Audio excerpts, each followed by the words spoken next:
আমরা যারা আদর্শটা বুঝি ধারণ করি আমাদের মতন মানুষ সিঙ্গেল একা হইলেও আসবে, আর যারা বুঝেই না হ্যাঁ তার তো আসার প্রশ্নই আসে না।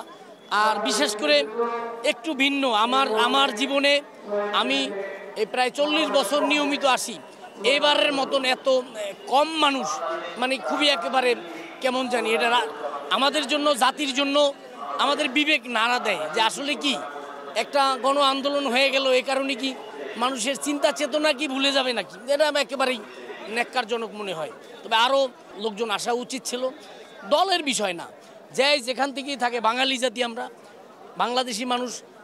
আন্তর্জাতিক মাতৃভাষা দিবস ঠিক আছে, এই দিবসে সর্বস্তরের মানুষ আসা উচিত।